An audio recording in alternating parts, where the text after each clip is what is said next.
हाँ जी बच्चे, हमने स्टार्ट किया हुआ है चैप्टर नंबर 3। कल हमने फर्स्ट लेक्चर के अंदर इसका इंट्रोडक्शन देखा था। आज हम इसको नेक्स्ट जो है वो कंटिन्यू करेंगे। आज जो टॉपिक हमारा स्टार्ट हो रहा है, सबसे पहले हमने बेसिकली हमारे पास दो चीज़ें हैं जो आज हमने सीखनी है। कल मैंने आपको सेट बताया था। सेट क्या होता है? सेट हमारे पास collection of well defined objects, symbols या फिर एलिमेंट्स होती है, और वो डिस्टिंक्ट भी होने चाहिए। ये मैं कल तफसील से आपको बता चुका हूँ। ऐसे ही है।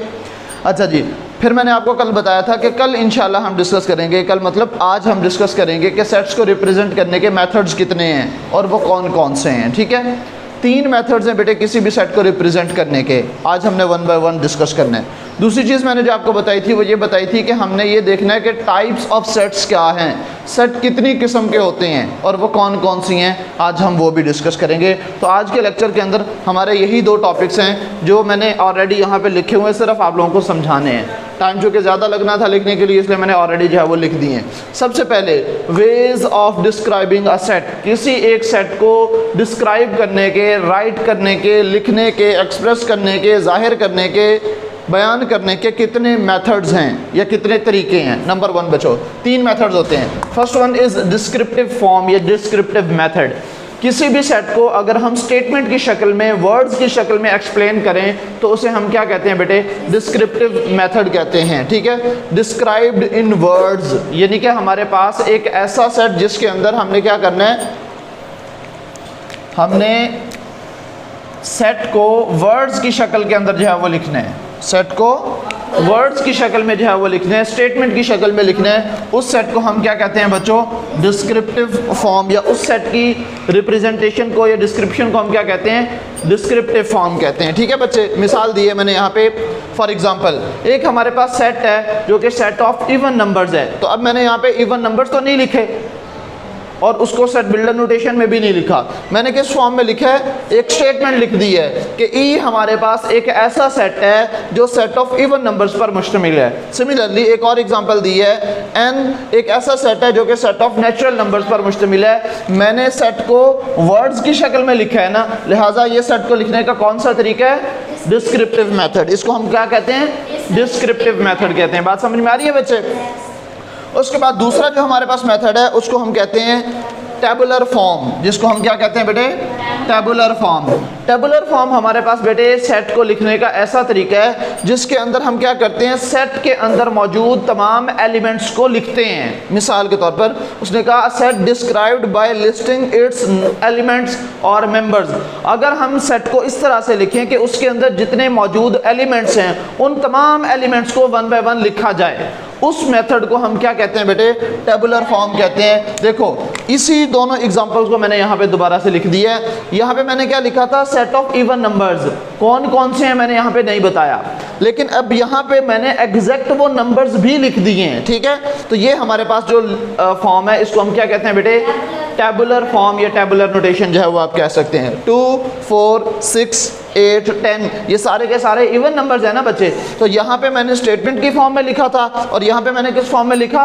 एग्जैक्ट हर एक एलिमेंट उसके अंदर जो है वो लिख दिया। हर एक नंबर, हर एक एलिमेंट, हर एक सिंबल या हर एक मेंबर जो है वो उस सेट का मैंने इसके अंदर लिख दिया है। और एक और बात याद रखिएगा, जब आप टेबुलर फॉर्म के अंदर लिखोगे बेटे, हर एक एलिमेंट के दरमियान में कॉमा लगाना फर्ज है, और दूसरा स्टार्ट में भी आप जो है ये ब्रैकेट लगाएंगे और एंड में इस ब्रैकेट को क्लोज करेंगे। ठीक है, जो हमारे पास जो है वो दरमियानी ब्रैकेट इसको कहते हैं। ठीक है, करली ब्रैकेट भी इसको कहा जाता है। ये इसकी एक्चुअल जो शेप है ना वो ये वाली होती है बेटे बुक्स के अंदर। ठीक है, ये वाली जो है वो आपने लगानी है। ठीक है, मैंने जल्दी में बस इस तरह से लिख दी जाती है, मुख्तलिफ तरीक़ों से आप लिख सकते हैं। एक्चुअल शेप इसकी जो है ना ये वाली है। ठीक है जी, ये वाली भी लगा सकते हैं। ठीक है, उसके बाद मैंने दूसरी एग्जांपल यहाँ पे कौन सी दी थी? Set of natural numbers. और यहाँ पे मैंने क्या किया? उन तमाम नेचुरल नंबर्स को लिख दिया है। उन तमाम नंबर्स को क्या कर दिया? लिख दिया है। तो यहाँ पे 1, 2, 3, 4, 5 जो है ये सब के सब क्या है बच्चों? सेट ऑफ नेचुरल नंबर ही है। यहाँ पे मैंने उसकी स्टेटमेंट नहीं लिखी, उसको वर्ड्स में एक्सप्लेन नहीं किया, बल्कि एक्चुअल उसके जो एलिमेंट्स हैं या जो उसके अंदर मेंबर्स हैं वो मैंने यहाँ पे बयान कर दिए हैं। ठीक है बच्चों, तीसरा और लास्ट जो मेथड है वो है बेटे सेट बिल्डर नोटेशन। क्या है? सेट बिल्डर नोटेशन या फिर सेट बिल्डर मेथड। इसके अंदर हम किस तरह से लिखते हैं? A set described bye stating the common property of all the members. एक ऐसा सेट जिसके अंदर हम ना तो एलिमेंट्स लिखें और ना ही जो है वो उन एलिमेंट्स के सैम्पल, यानी कि जैसे ये हमने एलिमेंट्स लिखे थे, ना हम एलिमेंट्स लिखें और ना ही उसको स्टेटमेंट की फॉर्म में लिखें, बल्कि हम क्या लिखते हैं, उस सेट के अंदर मौजूद एलिमेंट्स की एक जनरल प्रॉपर्टी बता दें और आपको पता चल जाए कि किस सेट की बात कर रहे हैं। मिसाल के तौर पर मैं यहाँ पे कहूँ जी, इस क्लास में एक ऐसे बच्चे से मैं मुखातिब हूँ जिसने ब्लू कलर का सूट पहना हुआ है और वो पहले डेस्क पे बैठा है। बताओ मैं किसकी बात कर रहा हूँ? शहरियार की। मैंने तो नाम नहीं लिया, मैंने नाम लिया बच्चे का। मैंने क्या किया, सिर्फ उसकी दो खुसूसियात बताई हैं कि उसने ब्लू कलर का ड्रेस पहना हुआ है और फ्रंट डेस्क पे बैठा है। ऐसे ही है। तो हमने भी सेट को लिखने का एक ऐसा मेथड देखना है जिसके अंदर हम सिर्फ उसके अंदर मौजूद जो एलिमेंट्स है उसकी प्रॉपर्टीज बताएंगे और उसकी प्रॉपर्टीज से हमें पता चल जाएगा कि ये किन एलिमेंट्स की, ये किन सेट्स की, किस सेट की बात कर रहा है। समझ आ रही है बेटे? सो डिस्क्राइब्ड बाय, एक ऐसा set, the set described bye स्टेटिंग common property of all the members. किसी भी सेट की अगर उस सेट के अंदर मौजूद तमाम एलिमेंट्स की एक कॉमन प्रॉपर्टी हम बयान कर दें जिससे हमें ये पता चल जाए, आइडिया मिल जाए कि ये किस सेट की बात कर रहा है या उस सेट के कौन से एलिमेंट्स की बात कर रहा है, तो इसे हम क्या कहेंगे बेटे? सेट बिल्डर मेथड कहेंगे या सेट बिल्डर नोटेशन कहेंगे। एग्जांपल्स मैंने आपको दो दी हुई हैं, यही दो एग्जांपल मैंने तीनों मेथड से रिप्रेजेंट किए ताकि आपका कॉन्सेप्ट बेहतर हो जाए। अब देखो बेटे, मैंने लिखा ई और क्या लिखा है उसके बाद एक्स। ये जो स्ट्रेट लाइन होती है बेटे, इसको क्या पढ़ते हैं? Such that. ये आपने ऑलरेडी पढ़ा हुआ भी है। इस स्ट्रेट लाइन का क्या मतलब है, क्या पढ़ते हैं इसको? Such that, such that. ठीक है। और उसके बाद एक और सैंपल आ रहा है, ये वाला, इसको पढ़ते हैं बेटे बिलोंग्स टू, बिलोंग्स टू। ठीक है बच्चे, इसको क्या पढ़ते हैं? Belongs to. अब यहाँ पे देखो क्या कहा है मैंने, x such that x belongs to E, यानी कि इस सेट के अंदर ऐसे एलिमेंट्स मौजूद हैं जो किस सेट से बिलोंग करते हैं? ई से। और ई किस सेट को जाहिर करता है? इवन नंबर्स के सेट को। लिहाजा हमारे पास उस जनरल प्रॉपर्टी हमने लिख दी है। अब हमें पता चल गया कि इस ई के अंदर कौन से एलिमेंट्स होंगे, ऐसे एलिमेंट्स होंगे जो सेट ऑफ इवन नंबर से बिलोंग करते हैं। तो वो कौन से होते हैं even numbers? 2, 4, 6, 8, 10 and so on. उसके बाद मैंने क्या लिखा? एन, जो कि हमारे पास एक ऐसा सेट है, X such that x belongs to N. और एन कौन से नंबर्स होते हैं? Natural numbers. और नेचुरल नंबर्स कौन से होते हैं? 1 2 3 4 5 6 7। ठीक होगी बात बच्चे? अब ये सेट को लिखने के तीनों मेथड्स आपने सीख लिए हैं। ये हमारे पास 3 मेथड्स थे बेटे। एमसीक्यूज के हवाले से आपने याद रखना है कि सेट को रिप्रेजेंट करने के कितने मेथड्स हैं। ठीक है, और कौन कौन से हैं ये शॉर्ट क्वेश्चन है आपके। ठीक है, define descriptive form, define set builder notation या मेथड, डिफाइन टेबुलर फॉर्म। ठीक है, टेबुलर फॉर्म का एक और नाम भी होता है, इसको बेटा रोस्टर फॉर्म भी कहते हैं। ठीक है, टेबुलर फॉर्म या फिर रोस्टर फॉर्म। समझ आ रही है बच्चे? ये इसके स्टार्ट में सिर्फ आप सेट लगा लें या the set described bye listing it's elements, तो ये बिल्कुल प्रॉपर डेफिनेशन है। मैंने इसको शॉर्ट फॉर्म में लिखा हुआ है। A set described in words is called descriptive form. ठीक है, और उसके बाद जो है वो set described bye स्टेटिंग common property of all the members is called set builder notation. ठीक है, लिख सकते हैं आप, मैंने शॉर्ट फॉर्म में यहाँ पे लिखी हुई है। यहाँ तक बात बच्चों क्लियर होगी? अब हम डिस्कस करेंगे टाइप्स ऑफ सेट्स। मैंने अभी आपको सेट्स को लिखने के तरीके बताए हैं 3। सबसे पहला जो है वो हमारे पास डिस्क्रिप्टिव फॉर्म है, दूसरा जो है वो हमारे पास टेबुलर फॉर्म है और तीसरा जो है वो सेट बिल्डर नोटेशन है। अब हमने डिस्कस करनी है बेटे टाइप्स ऑफ सेट्स। सेट्स की डेफिनेशन मैंने कल आपको बताई थी कि set is a collection of well defined distinct objects और नंबर्स और सिंबल्स। ठीक है, कि अगर हमारे पास मुख्तलिफ़ चीज़ों की ऐसी कलेक्शन जो वेल डिफाइंड भी हो, वाज़े भी हो और डिस्टिंक्ट भी हो, मुनफरिद भी हो, यूनिक भी हो, डिफरेंट भी हो, उसको हम क्या कहते हैं? सेट कहते हैं। अब हमने डिस्कस करनी है बेटे सेट्स की डिफरेंट टाइप्स। पहली जो टाइप जो आपके पास गिवन है वो है सिंगलटन सेट। ठीक है, एक्चुअली ये सिंगल से निकला है। सिंगल का मतलब क्या होता है बेटे? एक ऐसा सेट जिसके अंदर सिर्फ एक एलिमेंट हो उसको हम क्या कहेंगे बेटे? सिंगलटन सेट जो है वो कहेंगे। समझ आ रही है बेटे? A set with only one element is called singleton set. वहदानी सेट कहते हैं इसको उर्दू में। उर्दू में क्या कहते हैं इसको? वहदानी सेट। यही लिखा हुआ है। क्या लिखा हुआ है? इधर दिखाओ, क्यों नहीं है? इधर लेके आओ।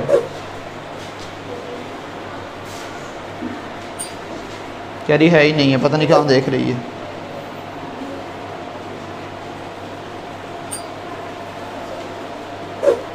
यक रुकनी सेट लिखा हुआ है, वहदानी भी कहते हैं। ये लो यक रुकनी, ये लिखा हुआ है, यक रुकनी सेट कहलाता है। आपके पास बुक नहीं है बच्चे मैथ की? निकालो ना फिर बेटे, उधर है, ऐसे जाके उठा के लेके आओ। अच्छा बेटे, एक ऐसा सेट जिसके अंदर सिर्फ एक एलिमेंट हो उसको हम क्या कहते हैं? सिंगलटन सेट कहते हैं, जिसको उर्दू में यक रुकनी यानी कि सिंगल रुकन पर मुश्तमिल जो सेट होगा वो क्या कहलाता है? सिंगलटन सेट कहलाता है, या जिसको यक रुकनी सेट जो है वो कहते हैं। उसके बाद है बेटे हमारे पास एम्प्टी सेट, और ये उसकी एग्जांपल दी हुई हैं। एक हमारे पास ऐसा सेट है जिसके अंदर एक ही एलिमेंट है जो कि क्या है? 3। बी हमारे पास एक ऐसा सेट है जिसके अंदर सिर्फ एक ही एलिमेंट है जो कि क्या है? 0। समझ आ रही है बात बच्चे? उसके बाद जो नेक्स्ट सेट है वो है हमारे पास एम्प्टी सेट, जिसका दूसरा नेम नल सेट भी है, जिसका तीसरा नेम वाइड सेट भी है, ठीक है, जिसको उर्दू में कहते हैं खाली सेट। जिसको उर्दू में क्या कहते हैं? खाली सेट। एक ऐसा सेट बेटे एम्प्टी सेट कहलाएगा या नल सेट कहलाएगा जिसके अंदर कोई एलिमेंट ना हो, जिसके अंदर सिरे से कोई एलिमेंट हो ही ना, वो क्या कहलाएगा बेटे? एम्प्टी सेट कहलाएगा। ठीक है, अब आपके माइंड में एक सवाल पैदा होना चाहिए कि एम्प्टी सेट कैसे हो सकता है, जबकि हमने कल डेफिनेशन में ये पढ़ा था, अभी भी मैंने आपको ये बताया है कि सेट तो कलेक्शन ऑफ नंबर्स है, कलेक्शन ऑफ सिंबल्स है, कलेक्शन ऑफ आइटम्स है, तो जब है ही खाली तो वो सेट कैसे कहलाएगा?